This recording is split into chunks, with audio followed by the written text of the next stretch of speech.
Hello everyone, welcome to my channel Siri Natural Fitness. ನೀವು ತೂಕ ಇಳಿಸೋ ಪ್ರಯತ್ನದಲ್ಲಿದ್ದೀರಾ? ಹಾಗಿದ್ರೆ ಡಯಟ್ ಮಾಡೋದ್ರ ಜೊತೆನಲ್ಲಿ ನಾನಿವಾಗ ತೋರಿಸೋ ಒಂದು ಡ್ರಿಂಕ್ನ ನೀವು ಫಾಲೋ ಮಾಡಿದ್ದೀರಾ ಅಂದರೆ ನಿಮಗೆ 100% ರಿಸಲ್ಟ್ ಸಿಕ್ಕೇ ಸಿಗತ್ತೆ. ಸೊ ಇದು ಸಿಂಪಲ್ ಆಗಿ ಇದೆ ನಿಮಗೆ. ಸೊ ಅದೇನಂತ ನೋಡೋಣ. ಅದಕ್ಕಿಂತ ಮುಂಚೆ ನೀವು ಇನ್ನೂ ಯಾರು ನಮ್ಮ ಚಾನಲ್ಗೆ ಸಬ್ಸ್ಕ್ರೈಬ್ ಆಗಿಲ್ಲ ಅಂದರೆ ನಮ್ಮ ಚಾನಲ್ನ ಸಬ್ಸ್ಕ್ರೈಬ್ ಮಾಡ್ಕೊಳ್ಳಿ. ಹಾಗೆ ಪಕ್ಕದಲ್ಲಿ ಕಾಣ್ತಾ ಇರೋ ಬೆಲ್ ಬಟನ್ನ ಪ್ರೆಸ್ ಮಾಡಿ ಆಲ್ ಆಪ್ಷನ್ಸ್ ಕ್ಲಿಕ್ ಮಾಡಿ. ಈ ಥರ ಮಾಡೋದ್ರಿಂದ ನಾವು ಮಾಡೋ ಎಲ್ಲ ವಿಡಿಯೋಸ್ ನೋಟಿಫಿಕೇಶನ್ನು ನಿಮಗೆ ಉಚಿತವಾಗಿ ಸಿಗುತ್ತೆ. ಸೊ ಫ್ರೆಂಡ್ಸ್, ಇದಕ್ಕೆ ಬೇಕಾಗಿರೋದು ಎರಡೇ ಇಂಗ್ರೀಡಿಯೆಂಟ್ಸು. ಒಂದು ಚಿಯಾ ಸೀಡ್ಸು, ಅದಾದಮೇಲೆ ಲೆಮನ್ನು. ನಿಮಗೆ ಚಿಯಾ ಸೀಡ್ಸು ಗೊತ್ತೇ ಇರುತ್ತೆ.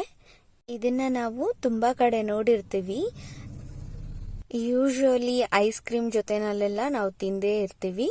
ಸೊ ಇದನ್ನ ನಾವು ಡೈಲಿ ದಿನನಿತ್ಯ ಯೂಸ್ ಮಾಡ್ತಾ ಇದೀವಿ ಅಂತ ಹೇಳಿದ್ರೆ, ಅಂದ್ರೆ ತುಂಬಾ ಜಾಸ್ತಿ ಕೊಬ್ಬಿರುತ್ತೆ ಅಲ್ವಾ, ಆ ಕೊಬ್ಬನ್ನ ಇದು ತುಂಬಾ ಚೆನ್ನಾಗಿ ಕರಗಿಸುತ್ತೆ. ಇದಕ್ಕೆ 1 ಲೋಟ ನೀರು ತಗೊಳ್ಬೇಕು. ಅದಾದ್ಮೇಲೆ ಸ್ವಲ್ಪ ನೀರು ತಗೊಳ್ಳಿ, ಜಾಸ್ತಿ ಏನು ತಗೊಳ್ಳೋದು ಬೇಡ. 1 ಸ್ಪೂನ್ ಆಗಷ್ಟು ಚಿಯಾ ಸೀಡ್ಸ್ನ ಹಾಕಿ ಅದನ್ನ ಓವರ್ ನೈಟ್ ನೆನೆಲಿಕ್ಕೆ ಬಿಟ್ಬಿಡಿ, ಆಯ್ತಾ. ಇದು ಚೆನ್ನಾಗಿ ನೆನೆಬೇಕು. ನೆನೆದ್ರೇನೆ ಇದರಲ್ಲಿ ನೀರಿನ ಅಂಶ ಎಲ್ಲ ಜಾಸ್ತಿ ಆಗತ್ತೆ. ಅದು ನಾವು ನೀರು ಹಾಕಿದ ತಕ್ಷಣನೇ ಚೆನ್ನಾಗಿ ಉಬ್ಬೋಕೆ ಸ್ಟಾರ್ಟ್ ಆಗತ್ತೆ, ಅಂದ್ರೆ ನೀರ್ನ ಚೆನ್ನಾಗಿ ಹೀರ್ಕೊಳ್ಳುತ್ತೆ. ಅದರಿಂದ ನಾವು ಇದನ್ನ ಇಡೀ ರಾತ್ರಿ ನೆನೆಸಿಡೋದು ತುಂಬಾ ಒಳ್ಳೇದು.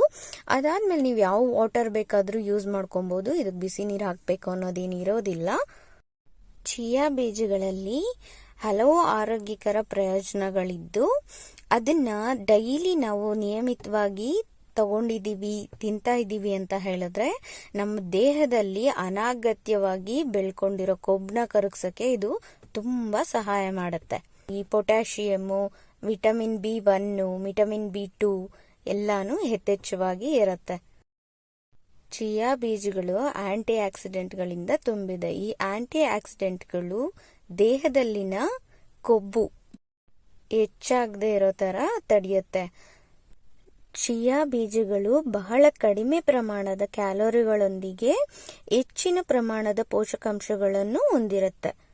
ಈ ಬೀಜಗಳಲ್ಲಿ ಕರ್ಗದ ನಾರಿನಂಶ ಇರೋದ್ರಿಂದ ನೆನ್ಸಿಟ್ಟ ಬಳಿಕ ಇವು ತಮ್ಮ ಮೂಲ ಗಾತ್ರಕ್ಕಿಂತ 10-12% ಜಾಸ್ತಿ ದಪ್ಪ ಆಗತ್ತೆ. ಅಂದ್ರೆ ನೀರ್ನ ಹೀರ್ಕೊಂಡು ಉಬ್ಬುತ್ತೆ. ಉಬ್ಬಿರುವ ಬೀಜಗಳಲ್ಲಿ ನೀರಿನಂಶ ಯಥೇಚ್ಛವಾಗಿ ಇರುತ್ತೆ. ಇದು ಜೀರ್ಣಕ್ರಿಯೆಗೆ ತುಂಬಾ ಸಹಾಯ ಮಾಡುತ್ತೆ. ಇದರಲ್ಲಿರುವ ನಾರಿನಂಶಗಳು ನಮ್ಮ ಆಹಾರ ಜೀರ್ಣ ಮಾಡ್ಕೊಳ್ಲಿಕ್ಕೆ ತುಂಬಾ ಹೆಲ್ಪ್ ಮಾಡುತ್ತೆ. ಈ ಚಿಯಾ ಸೀಡ್ಸ್ ನ ನಾವು ಡೈಲಿ ತಗೊಳೋದ್ರಿಂದ ನಮ್ಗೆ ಇದು ಆಲ್ಮೋಸ್ಟ್ ಹೊಟ್ಟೆ ತುಂಬಿರೋ ಫೀಲೇ ಇರುತ್ತೆ. ಹೊಟ್ಟೆ ತುಂಬಿರೋ ತರ ಇರೋದ್ರಿಂದ ನಾವು ಅನ್ನೆಸೆಸರಿ ಫುಡ್ ನ ತಿನ್ನೋದನ್ನ ಕಂಟ್ರೋಲ್ ಮಾಡ್ತೀವಿ. ಆವಾಗ ವೆಯ್ಟ್ ಅನ್ನೋದು ನಮ್ಗೆ ಹೆಚ್ಚಾಗಲ್ಲ.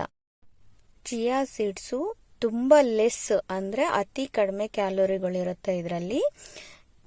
ಇನ್ನು ಈ ಡ್ರಿಂಕ್ಸಿಗೆ ಬೇಕಾಗಿರೋದು ಲೆಮನ್, ಅಂದ್ರೆ ನಿಂಬೆಹಣ್ಣು. ನಿಂಬೆಹಣ್ಣು ಬಗ್ಗೆ ನಮ್ಗೆಲ್ಲರಿಗೂ ಗೊತ್ತೇ ಇರುತ್ತೆ. ತೂಕ ಇಳಿಸ್ಕೊಂಡ್ಬೇಕು ಅಂದ್ರೆ ನಿಂಬೆಹಣ್ಣು ಮುಖ್ಯ ಪಾತ್ರ ವಹಿಸುತ್ತೆ. ಇದ್ರಿಂದ ನಮ್ಗೆ ಆರೋಗ್ಯದಲ್ಲಿ ಅನೇಕ ಲಾಭಗಳು ಸಿಗುತ್ತೆ. ದೇಹದಲ್ಲಿ ಬ್ಯಾಡ್ ಕೊಲೆಸ್ಟ್ರಾಲ್ನ ಕರಗಿಸೋಕೆ ತುಂಬಾ ಹೆಲ್ಪ್ ಮಾಡುತ್ತೆ ನಿಂಬೆಹಣ್ಣು. ನಿಂಬೆಹಣ್ಣಲ್ಲಿ ಎಸ್ಬಿಡಿನ ಮತ್ತೆ ಡಯೋಸ್ಮಿನ ಅನ್ನೋ ಸಸ್ಯ ಸಂಯುಕ್ತ ಗುಣಗಳು ಹೊಂದಿರುವ ಕಾರಣ ನಮ್ಗೆ ಬ್ಯಾಡ್ ಕೊಲೆಸ್ಟ್ರಾಲ್ ಅನ್ನೋದು ದೇಹದಿಂದ ಹೊರ ಹಾಕ್ಲಿಕ್ಕೆ ತುಂಬಾ ಅಂದ್ರೆ ತುಂಬಾ ಹೆಲ್ಪ್ ಮಾಡುತ್ತೆ.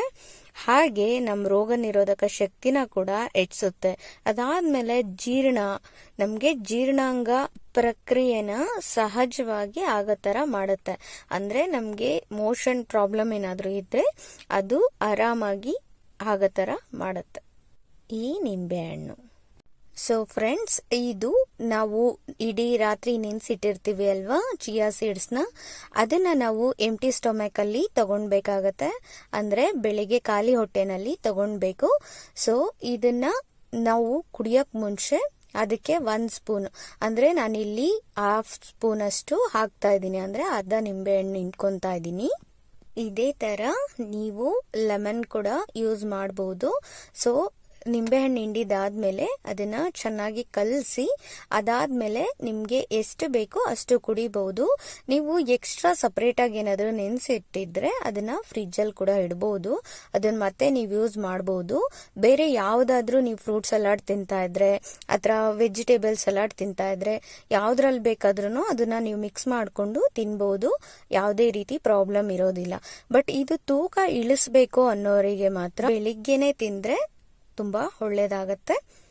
ಇದೇ ರೀತಿ ನೀವು ನಿಮ್ಮ ಡಯಟ್ ಜೊತೆನಲ್ಲಿ ಇದನ್ನ ಕೂಡ ನೀವು ಯೂಸ್ ಮಾಡಿದೀರಾ ಅಂದ್ರೆ ನಿಮ್ಗೆ ವಿತಿನ್ 15 ಡೇಸ್ 1 ಮಂತ್ ಅಲ್ಲಿ ನಿಮ್ ಇಂಚಸ್ ಲಾಸ್ ಆಗಿರತ್ತೆ.